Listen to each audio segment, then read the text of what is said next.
আমার আল্লাহ তাবারাক তাআলার ফেরেশতারা বলল, ও গো আল্লাহ, আজকে জিনকে তৈরি করেছে, জিনারা আপনার সঙ্গে নাফরমানি করেছে, আজকে মানুষকে তৈরি করবে, মানুষও আপনার সঙ্গে নাফরমানি করবে।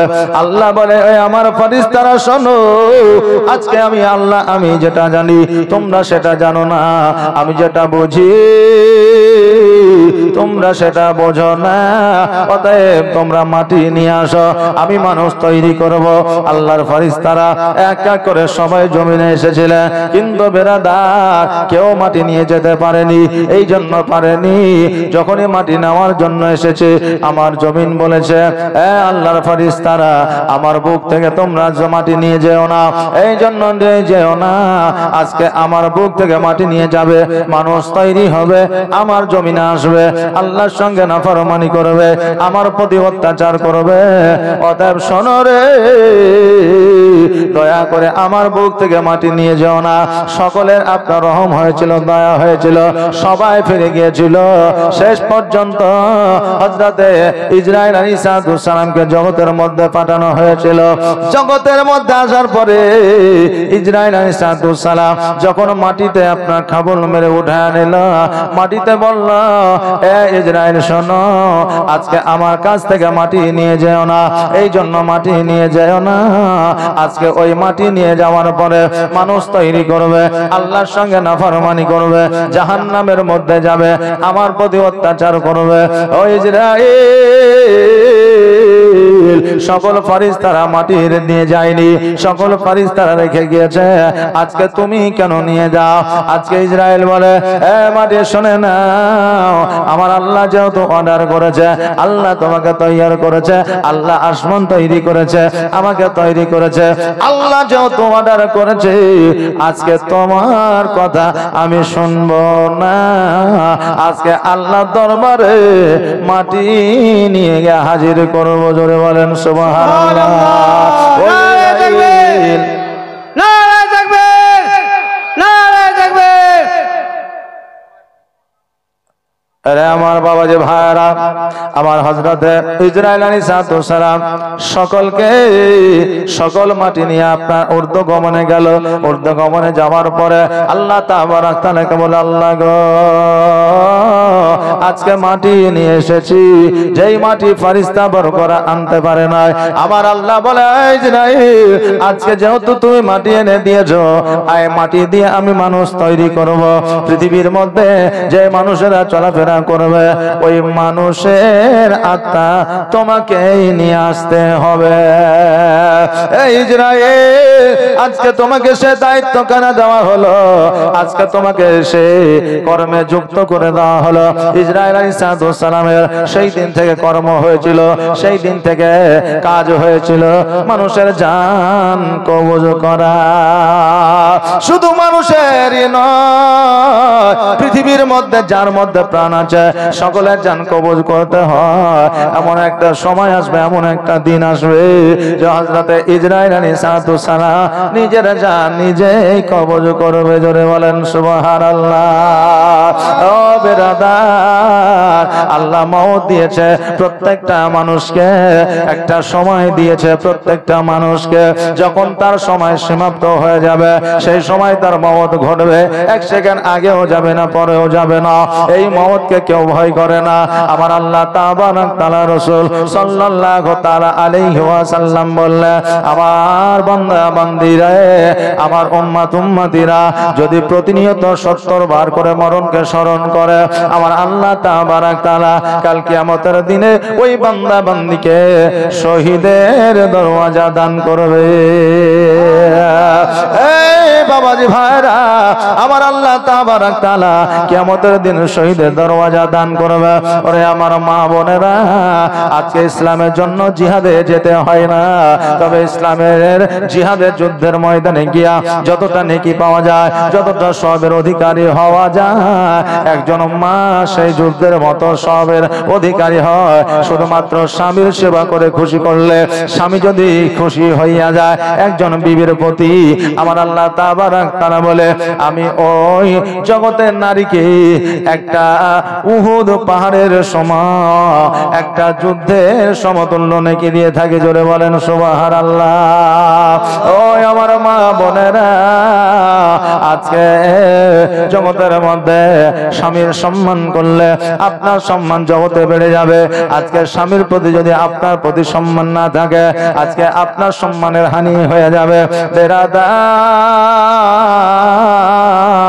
হযরত আদম আলাইহিস সালামকে তৈরি করা হলো।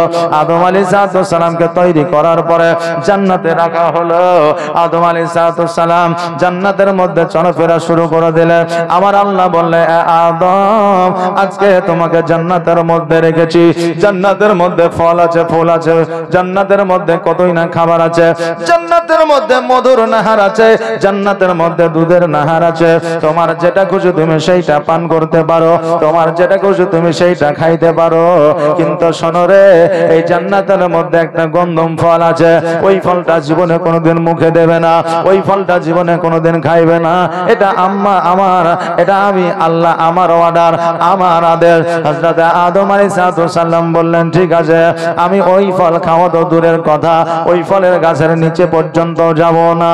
আদম আলাইহিস সালাম জান্নাতের মধ্যে একা একিত্ব হইয়া জান্নাতের মধ্যে একা একা ঘুরে।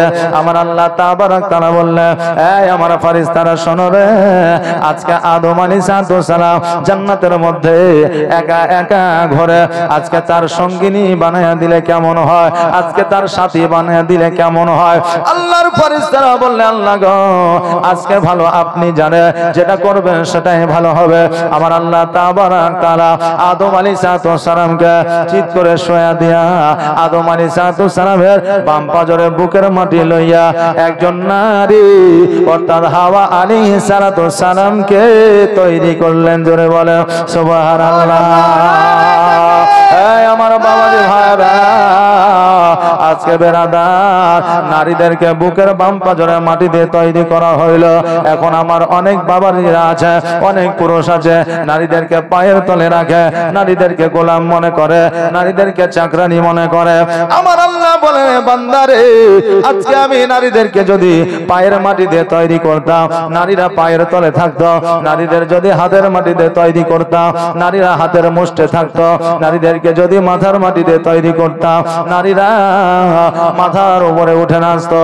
নারীদেরকে পুরুষের বাম পাজরে মাটি দিয়ে তৈরি করেছি। এই জন্য প্রত্যেকটা নারীর, প্রত্যেকটা স্বামীর বক্ষস্থলে জায়গা হবে, হৃদয়ের মাঝে জায়গা হবে, অন্য কোথাও নাই। জোরে বলেন সুবহানাল্লাহ। ও বেরাদার, আজকে যেই নারীকে আপনার জন্য নিয়ামত করে তৈরি করলো, যেই নারীকে আজকে আপনার সেবা যত্নের জন্য তৈরি করলো, ওই নারীকে ব্যথা বেদনা দিয়া কাল কিয়ামতের দিনে জান্নাত পাওয়া যাবে না। কারণ নারীর সম্মান আমার আল্লাহ বাড়িয়ে দিয়েছে। জোরে বলেন সুবহানাল্লাহ। হাওয়া আলাইহিস সালামকে যখন তৈরি করা হলো, হাওয়া আলাইহিস সালাম তৈরি হওয়ার পরে আদম আলাইহিস সালামের সঙ্গে সঙ্গে চলে। আদম আলাইহিস সালাম যেটা বলে সেটাই শোনে। আদম আলাইহিস সালামের সঙ্গে হয়ে গেল। যেই সঙ্গী সর্বদা সাথে থাকে, যেই সঙ্গী সঙ্গের কথা শুই না চলে, একজন অপরজনের কথা শোনে। শুধু স্বামীর কথা বিবি শুনবে তা নয়, বিবির কথা স্বামীকে শুনতে হবে। হাওয়া আলাইহিস সালাম আজকে স্বামী আপনার আদম আলাইহিস সালামের কথা মতো চলতে। আমার আল্লাহ তাবারক তাআলা বললে, বান্দারে আমি পৃথিবীর মধ্যে যাহা কিছু যাবতীয় তারপরে থেকে তৈরি করেছি সব কিছুই জোড়া জোড়া। এই জন্য কোরআনে বলছেন, ওয়া খালাকনাকুম আজওয়াজা, পৃথিবীর মধ্যে আমি যা কিছু তৈরি করেছি জোড়া জোড়া তৈরি করেছি। আসমান তৈরি করেছি তো জমিন তৈরি করেছি, নারী তৈরি করেছি তো পুরুষ তৈরি করেছি, জান্নাত তৈরি করেছি তো জাহান্নাম তৈরি করেছি। এ বেরাদার, তারপরে আমার আল্লাহ যেটা তৈরি করেছে প্রত্যেকটা জিনিস জোড়া জোড়া তৈরি করেছে। আমার হাওয়া আলাইহিস সালাম আদম আলাইহিস সালাম জান্নাতের মধ্যে চলাফেরা করে, কিন্তু গন্ধম ফল খাইলে কি হবে এটা আদম আলাইহিস সালাম জানতেন না, হাওয়া আলাইহিস সালাম জানতেন না। এবার বাবা যে ভাইরা প্রত্যেকটা সময় ওই হাওয়া যখন গন্ধম ফলের দিকে চলে যায়, আদম আলাইহিস সালাম বলে, এ হাওয়া শোনো, ওই গন্ধম ফলের গাছের দিকে যেও না, কারণ ওই ফলটা খাইলে পরে আমাদের আর জান্নাতে থাকা হবে না। ওই ফলটা যদি আমরা ভক্ষণ করি আল্লাহর কথা মানা হবে না, আল্লাহর আদেশকে অমান্য করা হবে। বেরাদা হাওয়া আলাইহিস সালাম বললেন, যদি এটাই হয় তাহলে আমি ওই ফল আর খাবো না। ও বাবাজি ভাইরা, এইভাবে জান্নাতের মধ্যে চলাফেরা শুরু করে দিলা। এইদিকে শয়তান এ কিন্তু চিন্তা করলো, এইভাবে যদি দুইজনে একে অপরের কথা শুনে চলে তবে তারা তো ওমর ভর জান্নাতি হয়ে যাবে। আমি একজন জিন থেকে তৈরি হইয়া আমি ওমর ভর জান্নাতের মধ্যে থাকতে পারি না, আমি ফেরেশতাদের লিডার থাকতে পারি না। আজকে মানুষ হইয়া কেমন করে ওমর ভর জান্নাতে থাকতে পারে? এই জন্য হাওয়া আলাইহিস সালামকে আপনার পথভ্রষ্টর দিকে নিয়ে চলে গেলেন।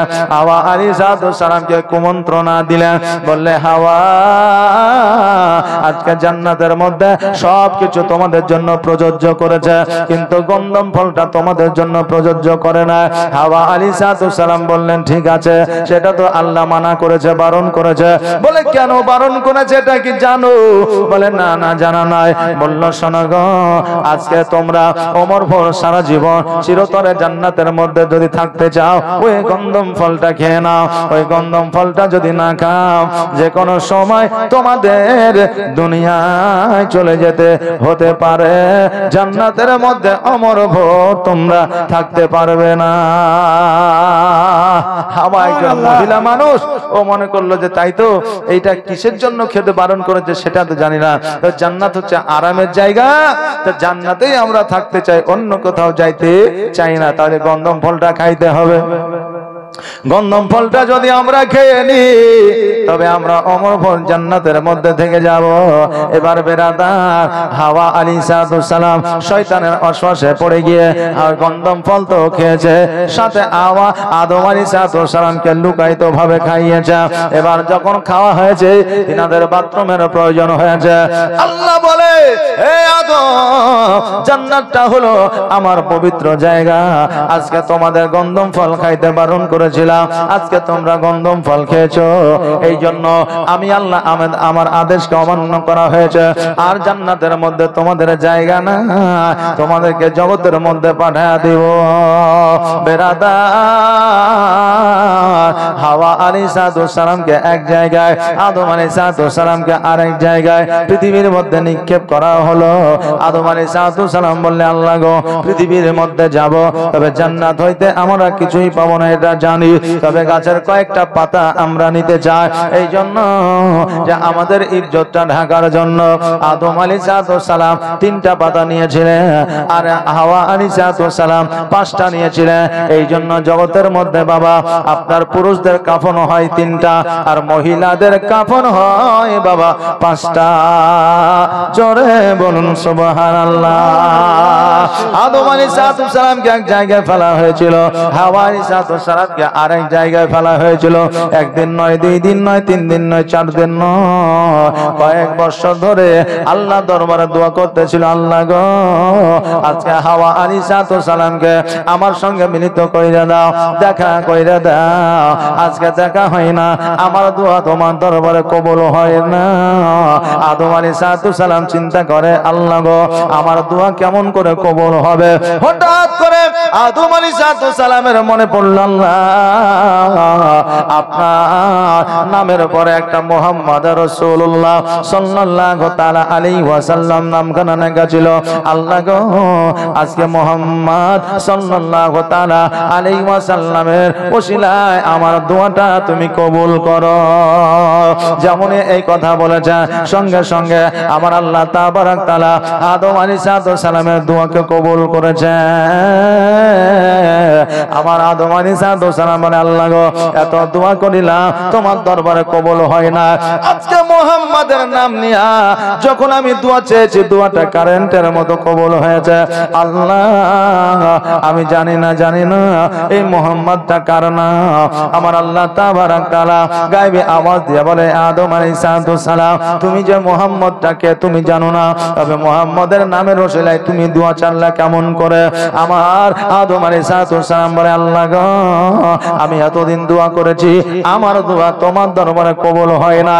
আমি যখন জান্নাতে ঘুরতাম জায়গায় জায়গায় লেখা দেখতাম লা ইলাহা ইল্লাল্লাহ মুহাম্মাদুর রাসূলুল্লাহ, লা ইলাহা ইল্লাল্লাহ মুহাম্মাদুর রাসূলুল্লাহ, লা ইলাহা ইল্লাল্লাহ মুহাম্মাদুর রাসূলুল্লাহ সাল্লাল্লাহু তাআলা আলাইহি ওয়াসাল্লাম। জায়গায় জায়গায় দেখতে পেতাম যে লা ইলাহা ইল্লাল্লাহ মুহাম্মাদুর রাসূলুল্লাহ। আমি এই চিন্তা ভাবনা করে মুহাম্মদটাকে তিনার ওসিলায় একবার দোয়া চেয়ে দেখি, মুহাম্মদের নামের ওসিলায় দোয়াটা চাইলাম। আল্লাহ গো তুমি কারেন্টের মতো কবুল করে নিয়েছো। আল্লাহ আসলে মুহাম্মদটা কার নাম? আমার আল্লাহ তাবারাক তাআলা ডাক দিয়ে বলে আদম তুমি শুনে না ওই মুহাম্মদ হলো আমার হাবিব, মুহাম্মদ হলো আমার দোস্ত।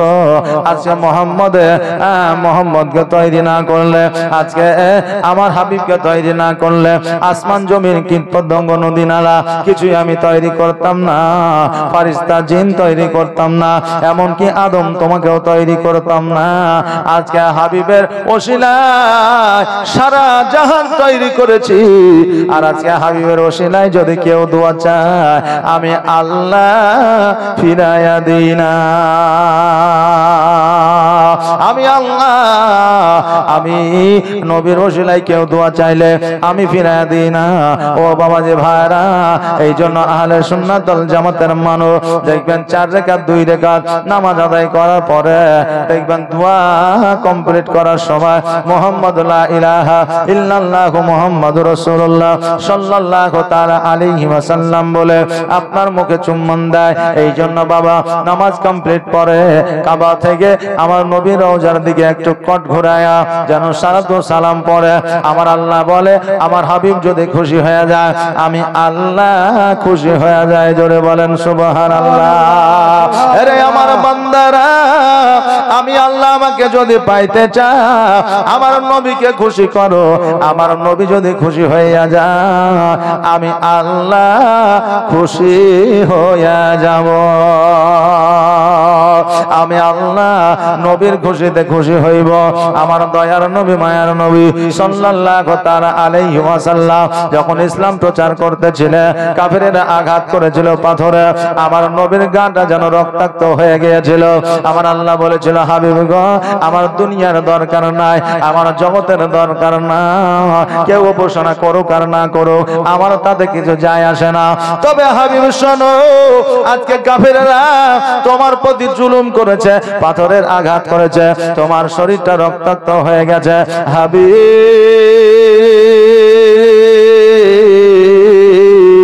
তোমার যন্ত্রণা আমি আল্লাহ সহ্য করতে পারি না। হাবিব গো একবার বলে দাও আমি জগৎ আর আগে বাড়াবো না, এখান থেকে কিয়ামত এনে দিব। নবী বলেছিলেন আল্লাহ গো আজকে আমাকে যারা পাথরে আঘাত করেছে, আজকে আমার শরীরটা যারা রক্তাক্ত করেছে তারা আমাকে চিনতে পারে না, যদি তারা চিনতে পারতো আমাকে পাথরে আঘাত করতো না। ওগো আল্লাহ আমি জগতের মধ্যে সত্যের বাণী ছড়ানোর জন্য এসেছি, সত্যের বাণীটা যেই দিন ছড়ানো হয়ে যাবে আজকে যারা পাথরে আঘাত করলো কালকে তারাই আমার কদম মুশি করবে। জোরে বলেন সুবহানাল্লাহ। এ বাবা আমার আল্লাহ নবীকে রাজি চেয়েছে, আমার নবী যদি রাজি হইয়া যায় আমার আল্লাহ রাজি হইয়া যাবে। আদম আলাইহিস আলাইহিস সালামের দোয়াকে আল্লাহ কবুল করতেছিল না, ওই দোয়া নবীর ওসিলায় কবুল হয়ে গেল। বেরাদার, এইভাবে পরম্পরা কত না পয়গম্বর জগতের মধ্যে আসলো, কত না পয়গম্বর আপনার মুসলমান বানাইলো। এক একজন পয়গম্বরে এক একটা কলেমা ছিল, লা ইলাহা ইল্লাল্লাহ মুসা কালিমুল্লাহ, লা ইলাহা ইল্লাল্লাহ ঈসা রুহুল্লাহ।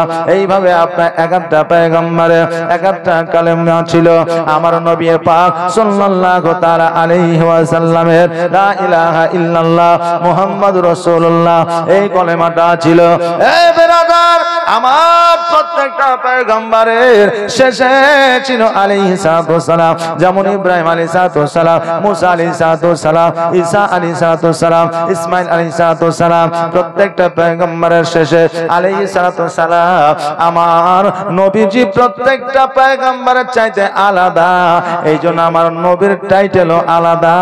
সবাই হলো আলাইহিস সালাম, আর আমার নবী হলো সাল্লাল্লাহু আলাইহি ওয়াসাল্লাম। ও বেরাদার, আমার দয়ার নবী, মায়ার নবী সাল্লাল্লাহু তাআলা আলাইহি ওয়াসাল্লাম। এ বাবা, অন্য কোন বংশে আপনার নবী হয়ে জগতে আসে না। আমার নবীজি নবীদের বংশে নবী হইয়া এসেছিল। যেই বংশটাকে বলা হয় বানি হাশিম গোত্রের, আমার নবীজি এসেছিলেন বানি হাশিম গোত্রে, ইব্রাহিম আলাইহিস সালামের বংশে, ইসমাঈল আলাইহিস সালামের বংশে। তবে বাবা যে ভাইরা, যত পয়গম্বর ইসলাম প্রচার করে গিয়েছিল সবাই কিন্তু আবার পুনরায় মূর্তি পূজা করতে আরম্ভ করেছিল। এমন একটা সময় এসেছিল যেই সময়ে মানুষকে মানুষ মনে করতো না, আল্লাহ আছে এটা তারা জানতো না। তারা মূর্তি পূজা করত, সূর্য পূজা করত, গাছ পূজা করত, চন্দ্র পূজা করত, তারা পূজা করত। এইভাবে তারা দিনগুলোকে অতিবাহিত করত। নিজ স্বাধীন তারা সবকিছু প্রযোজ্য মনে করত, সুদ প্রযোজ্য করত, জেনা প্রযোজ্য মনে করত, খুন করা প্রযোজ্য মনে করত। পাপ কি জিনিস তারা বুঝতো না, নেকি কি জিনিস বুঝতো না। একজন প্রভু, একজন আল্লাহ আমাদের আছে এটা তারা জানতো না। আমার দয়ার নবী, মায়ার নবী সাল্লাল্লাহু তাআলা আলাইহি ওয়াসাল্লাম আসার পরে মানুষের কাছে যখন সত্যের ধর্মের প্রকাশ করলো, মানুষ আস্তে আস্তে জানতে পারলো যে আমাদের একটা শেষ সময় আছে। ও বেরাদার, আমার কালকে বলতেছিলাম, আমার হযরতে মা আমিনা রাদিয়াল্লাহু তাআলা আনহা বললেন, এই নূর খানের মা আমি হতে চাই। যদি এই নূর খানার মা আমাকে বানাতে চাও তবে আমি নূর খানা তোমাকে দিতে পারি। যদি এই নূরের মা যদি আমি না হতে পারি, এই নূর খানা আমি দিব না। আল্লাহর জান্নাত হইতে খাতা কলম নিয়ে এসে সই স্বাক্ষর করে দেওয়া হলো। সই স্বাক্ষর করে দেওয়ার পরে হযরতে জিবরিল আলাইহিস সালাম ঊর্ধ্বগমনে আসমানের দিকে গেল। এই দিকে বাবা যে ভাইরা আবে জমজমের পানি উদ্ধার করিল। একটা নয়, দুইটা নয়, হযরত আব্দুল মুত্তালিব রাদিয়াল্লাহু তাআলা আনহুর 11টা সন্তান ছিল। এবার আবে জমজমের পানি যখন উদ্ধার হচ্ছিল না, আব্দুল মুত্তালিব বলল, আল্লাহ, আমি যদি আবে জমজমের পানি উদ্ধার করতে পারি আমার বেটা আব্দুল্লাহকে কুরবানি করে দিব। আবে জমজমের পানি উদ্ধার হয়ে গেল। একদিন, দুই দিন, 4 দিন, 5 দিন অতিবাহিত হইল। আল্লাহ বলে, আব্দুল মুত্তালিব, তুমি যে ওয়াদা করেছিলে, তুমি যে আমাকে কথা দিয়েছিলে, সেটা এখনো পর্যন্ত পূর্ণ হয় না। সকাল বেলা হযরতে আব্দুল্লাহ রাদিয়াল্লাহু তাআলা আনহুকে নিয়ে আপনার জঙ্গলের দিকে যায় কুরবানি করবে বলে হাকিমের সঙ্গে দেখা হয়ে গেল। হাকিম বলল, শোনো রে, আজকে আজকে হযরতে আব্দুল্লাহ রাদিয়াল্লাহু তাআলা আনহুর কপাল থেকে হযরতে মুহাম্মদুর রাসূলুল্লাহ সাল্লাল্লাহু তাআলা আলাইহি ওয়াসাল্লাম জগতে আসবে। অতএব আব্দুল্লাহকে যদি কুরবানি করে দাও আমার নবী কি করে জগতে আসবে? অতএব এক কাজ করো, একদিকে আব্দুল্লাহর নাম, অপরদিকে উটের নাম দিয়া তুমি একটা লটারি করো, ওটার নাম যদি ভেসে ওঠে ওট কুরবানি আল্লাহ কবুল করবে, আব্দুল্লাহ বেঁচে যাবে। আব্দুল মুত্তালিব তাই করলেন, শেষমেশ আপনার ওট কুরবানি হয়ে গেল, আল্লাহ কবুল করে নিলেন। আজ থেকে আব্দুল্লাহ রাদিয়াল্লাহু তাআলা আনহু যেন আপনার বেঁচে গেল। হযরতে আব্দুল্লাহ রাদিয়াল্লাহু তাআলা আনহু হযরতে আব্দুল মুত্তালিব রাদিয়াল্লাহু তাআলা আনহু বাড়ির দিকে আসলেন। বাড়িতে আসার পরে আব্দুল মুত্তালিব চিন্তা করে, আল্লাহ গো, আজকে আমার সন্তান আব্দুল্লাহর বিবাহ দিতে হবে। বন্ধু বান্ধবকে দিয়ে যখন খবরটা পাঠাইলো, আব্দুল্লাহ বলল, শোনো রে, আমার বিবাহ হয়ে গেছে। বলে কোথায় বিবাহ হয়েছে? কবে হইল? বলে আমার জান্নাতে বিবাহ হয়ে গেছে। বন্ধুরা বলল, শোনো রে, আজকে যদি তোমার বিবাহ হয়ে যায়, আমরা নাহি তোমার বন্ধু জানতে পারলাম না, তবে তোমার আব্বা কেন জানে না? আব্দুল্লাহ বলে, শোনো রে, বিবাহ হয়েছে একমাত্র আমি জানি, জগতের আর কেউ জানে না। এই কথা যখন আব্দুল মুত্তালিবকে শোনানো হলো, আব্দুল মুত্তালিব বলে, আমার বেটা আব্দুল্লাহকে ডাকো। আব্দুল্লাহকে ডাকা হলো। আব্দুল্লাহকে বলে, এ আব্দুল্লাহ, তোমার নাকি বিবাহ হয়ে গেছে? বলে, হ্যাঁ। কোথায় বিবাহ হয়েছে? নাম কি বলো? বলে, আমার বিবাহ হয়েছে সোনার মদিনায়, আর আমার বিবির নাম হলো আমিনা, আর আমার বিবির আব্বার নাম হলো আব্দুল ওয়াহাব জোহরি। এ বাবা, কালকে হয়তো এই ঘটনাটা আপনাদেরকে বলেছি, একটু আগিয়ে নিয়ে যায়। এবার আমার হযরতে আব্দুল্লাহ রাদিয়াল্লাহু তাআলা আনহু আপনার বিবাহে বরযাত্রী আল্লাহর ফেরেশতারা পর্যন্ত গিয়েছিল। এবার বাবাজি ভাইরা, আমিনা রাদিয়াল্লাহু তাআলা আনহাকে যখন বাড়িতে নিয়ে আসলেন, আল্লাহর ফেরেশতারা নিয়ে এসেছিল। ফেরেশতারা নিয়ে আসার পরে একদিন, দুই দিন, তিন দিন, চার দিন আপনার অতিবাহিত হয়ে গেল। কোন কোন রাবী বর্ণনা করেছে বিবাহ করে নিয়ে আসার পরে 2 দিন আপনার বাড়িতে থেকেছে। কোন কোন রাবী বর্ণনা করেছে 7 দিন পর্যন্ত বাড়িতে ছিল। এবার 7 দিন বাড়িতে থাকার পরে এবার আব্দুল্লাহ নিজের আব্বা জানের কাছে গেল। যাওয়ার পরে বলে, আব্বা গো,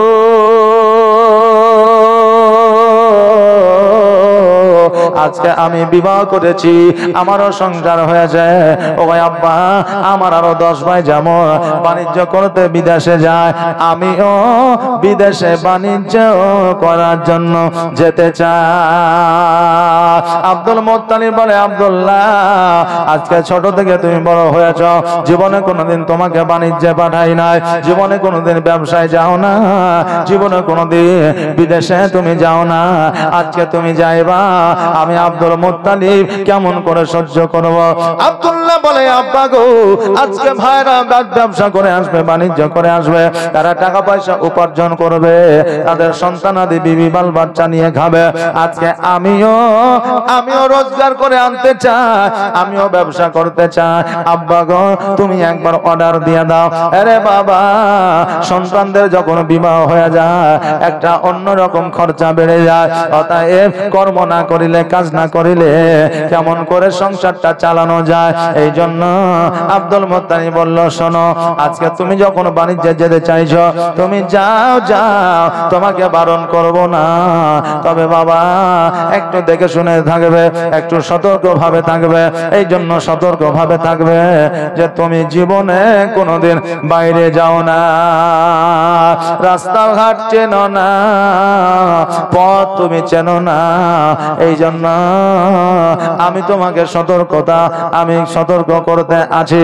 আরো 10 ভাইকে ডাকলে, ডাকার পরে বললেন, আমার বেটারা, আজকে আব্দুল্লাহ জীবনে কোনোদিন বাণিজ্যে যায় না, জীবনে কোনোদিন ব্যবসায় যায় না, আজকে আব্দুল্লাহ যখন ব্যবসা বাণিজ্য করতে যেতে চাইছে, তোমরা সঙ্গে করে নিয়ে যাবে।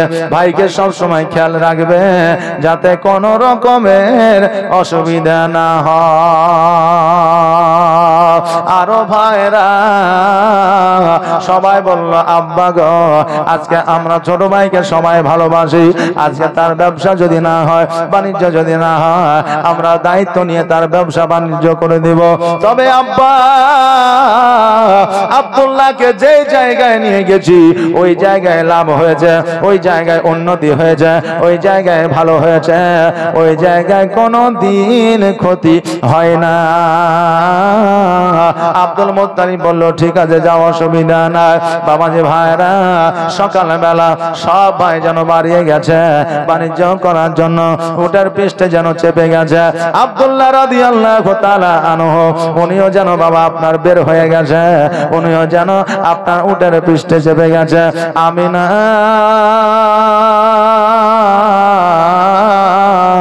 রাদিয়াল্লাহু তাআলা আনহা দরওয়াজার সম্মুখে যেন দাঁড়ায় আছে, আর স্বামীর দিকে যেন তাকায় তাকায় দেখে, স্বামীও যেন আপনার বিবির দিকে যেন তাকিয়ে তাকিয়ে দেখে। আরে বাবা, বিবিরা কোনোদিন স্বামীদেরকে বিদেশে যেতে আপনার সহজে যেতে দেয় না, স্বামীরা সহজে সন্তানাদি ছেড়ে বিদেশে যেতে চায় না। কিন্তু বাবাজি ভাইরা জগতের কর্ম এমনই, কর্ম না করিলে বাড়িতে থেকে সংসার চলে না, এই জন্য বিদেশে যেতে হয়। বাবাজি ভাইরা এক এক জায়গায় এক একটা প্রথা। আজকে আমাদের ভারতবর্ষ হয়তো বিদেশ থেকে টাকা রোজগার করে আনতে হয়, এটাই হয়তো আমাদের সিস্টেম। আজকে আব্দুল্লাহ রাদিয়াল্লাহু তাআলা আনহু যেন আপনার মা আমিনার দিকে তাকাইতে তাকাইতে আড়াল হয়ে গেল। কে জানতো যে এটা আমিনার সঙ্গে আব্দুল্লাহর শেষ দেখা ছিল? আমিনা কি জানতো যেটা আব্দুল্লাহর সঙ্গে আমার শেষ দেখা ছিল? বাবারে বিবাহ করার পরে 7 দিন সংসার করে বাবাজি বাণিজ্যের দিকে রওনা হলো। বাণিজ্যে গেল সিরিয়ার বুকে। সিরিয়ার বুকে যাওয়ার পরে যেখানে 2 মাস 3 মাস সময় লাগতো, 1 মাসের ব্যবধানে আপনার সমস্ত জিনিসপত্র সেল করে দিল। এবার সকল ভাই বলল, আব্দুল্লাহ তোমার ভাগ্য এত ভালো, তোমার ভাগ্য এত ভালো যে আমরা ব্যবসা করতে আসলে আমাদের 6 মাস 7 মাস 8 মাস 1 বছর লেগে যায়, আজকে 1 বছরেও সমস্ত জিনিসপত্র সেল করতে পারি না। আজকে আব্দুল্লাহ তুমি এসেছো বলে আজকে 1 মাসের মধ্যে সব জিনিসপত্র সেল হয়ে গেছে। আব্দুল্লাহ আমরা জানতাম তুমি যদি বাণিজ্যে আসো আমাদের মুনাফা বেশি হবে, আমাদের লাভ বেশি হবে। ও আব্দুল্লাহ আজকে যখন তুমি এসেছো শোনো রে, আগামীতে আমরা বেশি বেশি করে জিনিসপত্র নিয়ে আসবো, চলো চলো আমরা বাড়ির দিকে যাই। এবার বাবাজি ভাইরা 3 মাসের মাথা আমার হযরতে আব্দুল্লাহ রাদিয়াল্লাহু তাআলা আনহু যেন বাড়ির দিকে রওনা হয়ে গেলেন। আরো 10টা ভাই যেন রওনা হয়ে গেলেন। বাবাজি ভাইরা এখানেও কিন্তু মতভেদ আছে। কোন কোন রাবি বলেছিলেন 2 মাসের থেকে কিছুদিন বেশি ব্যবসা করেছিলেন, কোন কোন রাবি বলেছেন না 3 মাস ব্যবসা করেছিলেন। ব্যবসা করার পরে যখন আপনার রাস্তা দিয়ে চলে যায় মাকামে আব্বা বলে একটা জায়গা আছে, ওই জায়গাতে যেন আরাম করে, সবাই যেন আরাম করতেছে। হঠাৎ করে আব্দুল্লাহ রাদিয়াল্লাহু তাআলা আনহুর শরীরে যেন বাবা জ্বর চলে আসলো, আর ওই জ্বর চলে আসার পরে শরীরটা যেন ব্যথায় ব্যথিত হয়ে গেল। আব্দুল্লাহ বলে আরে ভাই আজকে হঠাৎ করে কোথা থেকে জ্বর চলে আসলো? ওগো ভাই আজকে আমার শরীরটা যে চলে না, শরীরটা আজকে ব্যথায় ব্যথিত হয়ে আছে। ও ভাই আজকে আমি হয়তো বাড়ি যেতে পারবো না, বাড়ির কাছাকাছি চলে এসেছি, তবে ভাই শোনো গো, রাত্রি যখন হয়েছে তোমরা বাড়ির দিকে চলে যাও, আমি আগামী কালকে আরাম করে চলে আসবো। এত ব্যথা যন্ত্রণা, এত অসুস্থতা, আমি উটের পৃষ্ঠ চাপতে পারি না, উটের পৃষ্ঠে চেপে বসতেও পারবো না। অতএব এই জায়গায় আমি একটু আরাম করে নিলে আমার শরীরটা সুস্থ হয়ে যাবে, যেহেতু অনেকটা পথ আমরা এসেছি। ওগো ভাই আজকে আমার কাছে সময় ব্যয় না করিয়া বাড়ির দিকে চলে যাও, কারণ বাড়িতে সন্তানাদি তোমাদের দিকে হয়তো তাকায় আছে, তোমাদের বিবি তোমাদের দিকে হয়তো তাকায় আছে। আগামী কালকে আমি একাই বাড়ি চলে আসব। বড় ভাই হারিস বলল, ভাই রে আমি কেমন করে তোমাকে ছেড়ে যাই? আজকে তোমাকে ছেড়ে যখন বাড়িতে প্রবেশ করব, আমার আব্বা সর্বপ্রথম আমাকে জিজ্ঞাসা করবে, যেহেতু আমি বাড়ির বড়, অতএব আমি জবাব দিতে পারবো না। আব্দুল্লাহ বলল, ভাই গো আজকে আমার কথা আমার আব্বাকে বলবে, আমার আব্বা আমাকে বড় ভালোবাসে, আমার কথা বললে তোমাকে কিছুই বলবে না। কেউ কিন্তু জানতো না যে আব্দুল্লাহ আর জগতের মধ্যে থাকবে না। যদি জানতো রে বাবা 10 জন ভাই কি আমার আব্দুল্লাহকে রেখে যাইতো? কেউ রেখে যাইতো না। আব্দুল্লাহ কি বাণিজ্যে পাঠাইতো? বাণিজ্যে পাঠাতো না। মা আমিনা জানতো না। এবার সকল ভাই যেন বাড়ির দিকে চলে গেল। আব্দুল্লাহ রাদিয়াল্লাহু তাআলা ওই মাকামে আব্বা একটা গাছের ছায়ায় যেন শুয়ে পড়লেন। সবাই যেন বাড়িতে যায়। আমার মা আমিনা রাদিয়াল্লাহু তাআলা আনহা উনিও মনে করেন আমার স্বামী আসছে, দরওয়াজার সম্মুখে দাঁড়ায় আছে। সবাই যেন নিজের নিজের বাড়িতে গেল। এইদিকে আমার মা আমিনা লক্ষ্য করে দেখলো সবাই বাড়িতে ঢুকলো, কিন্তু আমার স্বামী তো বাড়িতে আসলো না। আমিনা রাদিয়াল্লাহু তাআলা আনহা ছুটতে ছুটতে আব্দুল মুত্তালিবের কাছে গেল। আব্দুল মুত্তালিবের কাছে যাইয়া বলল, আব্বা গো, আপনার সকল সন্তান বাড়িতে আসিল, কিন্তু এখনো পর্যন্ত আপনার ছোট সন্তান আসে না। আব্দুল মুত্তালিব সকল সন্তানকে ডাকলো। ডাকার পরে বলল, এই আমার সন্তানেরা, বলো বলো আজকে আমার আব্দুল্লাহ কোথায় আছে? আব্দুল্লাহকে কোথায় রেখে এসেছো? আব্দুল্লাহ কেন তোমাদের সঙ্গে আসে না? হারিস বলল, আব্বা গো, আমাদের সঙ্গে আমার ভাই আসতেছিল, মাকামে আব্বাই অসুস্থ হয়েছিল, আজকে তাকে ওই জায়গায় রেখে এসেছি, আগামী কালকে গিয়ে নিয়ে আসবো। আব্দুল মুত্তালিব বলল, ও হারিস শোনো রে, আজকে কেমন করে তোমার ভাইকে রেখে আসতে পারলে? আজকে কেমন করে তোমার ভাইকে ছেড়ে আসতে পারলে? আজকে তোমার ভাই একাই থেকে গেল। আজকে হারিস বলল, আব্বা গো, আজকে আমরা আসতে চাইছিলাম না, কিন্তু আমার ভাই আমাদেরকে জোর করে বাড়িতে পাঠাইলো। আব্দুল মুত্তালিব বলল, শোনো রে, আজকে হয়তো এখন আর তোমাদেরকে পাঠাইতেছি না, কারণ পাঠাইলে পরে হয়তো তোমাদের কারো ক্ষতি হয়ে যেতে পারে, বাঘ ভাল্লুক হাতিকে হয়তো তোমাদের আক্রমণ করতে পারে। অতএব এখন রাত্রি বেলায় আর যাওয়া লাগবে না, আগামী কালকে সকাল বেলায় তোমরা গিয়ে আমার বেটা আব্দুল্লাহকে নিয়ে আসিও। সকল ভাই নিজ নিজ বাড়িতে নিজ নিজ বাসভবনে যেন আপনার রাত্রিটা অতিবাহিত করলো। সকালবেলা 10টা ভাই যেন ওট নিয়ে আপনার বার হয়ে গেল, গুটি গুটি পায়ে মাকামে আব্বাই পৌঁছালো। মাকামে আব্বাই পৌঁছানোর পরে যে জায়গায় আব্দুল্লাহকে রেখে এসেছিল ওই জায়গায় আব্দুল্লাহকে দেখা যায় না, ওই জায়গায় ওট দেখা যায় না, ওই জায়গায় সামানপত্র দেখা যায় না। মাকামে আব্বার মানুষদেরকে ডাক দিয়ে বলে, মাকামে আব্বার মানুষরা, আজকে এই জায়গায় নুরানিময় চেহারা একজন যুবককে রেখে গিয়েছিলাম, আজকে অসুস্থ অবস্থায় ছিল, সকাল বেলায় আসিয়া তাকে দেখতে পাই না, কারণটা কি? আজকে মাকামে আব্বার মানুষরা বলল, শোনো রে ও মক্কাবাসীরা, আজকে যে আব্দুল্লাহ নামক একজনকে তোমরা এখানে রেখে গিয়েছিলে, আজকে ওই যুবক জগতের মধ্যে আর বেঁচে নাই, রাত্রি বেলা ইন্তেকাল করেছে। জোরে বলেন ইন্না লিল্লাহি ওয়া ইন্না ইলাইহি রাজিউন। সকাল হয়ে গেল, খোঁজ খবর যখন পাইলাম না, আজকে আমরা কাফন দাফনের ব্যবস্থা করে ওই মাকামে আব্বাই রেখে দিয়েছি। বাবাজি ভাইরা, আজকে মরণ কার কোথায় আছে কেউ বলতে পারে না, কখন কার মওত হবে কেউ বলতে পারবে না, কারণ যে জায়গায় মানুষের মওত থাকবে আল্লাহ যেমন করে হোক সেই জায়গায় তাকে পৌঁছায় দিবে। আজকে আপনার যদি কুয়েতে মরণ থাকে, যেমন করে হোক কুয়েত পৌঁছে যাবে।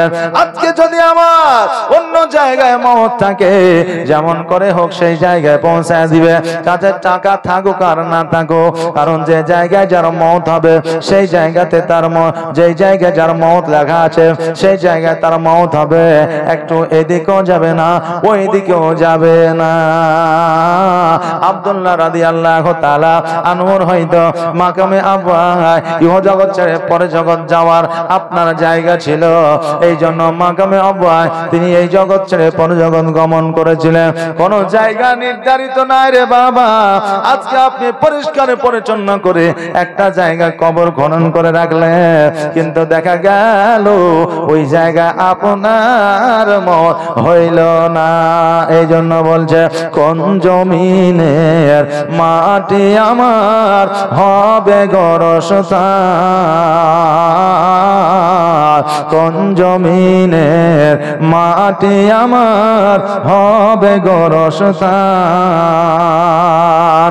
কাদের চোখের জলে আমি, কাদের চোখের জলে আমি পাইব পরিত্রাণ, কোন জমিনের মাটি আমার হবে গোরস্থান, কোন জমিনের মাটি আমার হবে গোরস্থান। কার কাঁধে চড়ে আমি কবর দেশে যাব, জানি না কার মন যাতে খোদা রহম পাব। কার কাঁধে চড়ে আমি কবর দেশে যাব, জানি না কার মোনা যাতে খোদা রহম পাব। কার কারণে করবে ক্ষমা, কার কারণে করবে ক্ষমা আল্লাহ মেহেরবান, কোন জমিনে মাটি আমার হবে গোরস্থান, কোন জমিনের মাটি আমার হবে গোরস্থান। কাদের চোখের জলে আমি পাইব পরিত্রাণ, কোন জমিনের মাটি আমার হবে গোরস্থান। আল্লাহুম্মা সাল্লি আলা সাইয়্যিদিনা মাওলানা মুহাম্মাদ ওয়া আলা আলি সাইয়্যিদিনা সাইয়্যিদিনা মাওলানা মুহাম্মাদ। যখন মাকামে আফার মানুষেরা বলল শোনো গো, আজকে যে যুবককে রাত্রিবেলা এই জায়গায় রেখে গিয়েছ ওই যুবক আর জগতের মধ্যে হায়াতে না, এই জগৎ ছেড়ে পর জগৎ গমন করেছে। যেমন এই কথা 10 ভাই শুনেছে, দুই চোখ দিয়ে যেন অশ্রু ঝরে যায়। একজন ভাই অপরজনকে বলে ভাই রে আজকে আমার আব্বাজান আব্দুল মুত্তালিবকে কি জবাব দিব, আজকে আমার আব্বাজান আব্দুল মুত্তালিবকে কি কথা বলে সান্ত্বনা দিব। এ ভাই শোনো, আজকে আমার আব্বাজান, আজকে আজকে আব্বাজানকে যখন এই কথা বলবো আমাদেরকে হয়তো দোষারোপ করবে। তবে যাই হোক কিছু আর করার না। সকল ভাই যেন বাড়ির দিকে রওনা হয়ে গেল। বাড়িতে যাইয়া আব্দুল মুত্তালিবের সম্মুখে সবাই দাঁড়ায় আছে, সবার চোখে পানি, কিন্তু আব্দুল্লাহকে দেখা যায় না। আমিনা যেন ঘরের দরওয়াজার সম্মুখে যেন দাঁড়িয়ে আছে। এইদিকে আব্দুল মুত্তালিব বলে রে বেটা হারিস, আজকে তোমরা চোখে অশ্রু নিয়ে দাঁড়িয়ে আছো, চোখে পানি নিয়ে দাঁড়িয়ে আছো, বলো বলো কারণটা কি, আজকে তোমাদের চোখে কেন পানি? সকল ভাই বলে আব্বা গো আজকে আমাদের ছোট ভাই আব্দুল্লাহ আর জগতের মধ্যে বেঁচে নাই। আজকে ছোট ভাই আব্দুল্লাহ ওই মাকামে আব্বা এই জগৎ ছেড়ে পর জগৎ গমন করেছে। যেমন এই কথা বলা আব্দুল্লাহ রাদিয়াল্লাহু আব্দুল মুত্তালিব রাদিয়াল্লাহু তাআলা আনহু দুই চোখ দিয়ে পানি ঝরে যায়। আব্দুল মুত্তালিব বলে শোনো রে, আজকে আমার সম্মুখে যখন তোমরা দাঁড়িয়েছো, যখন আব্দুল্লাহকে দেখতে পাইলাম না, আমি তখনই বুঝে গিয়েছিলাম যে আমার আব্দুল্লাহ আর কোনদিন আসবে না।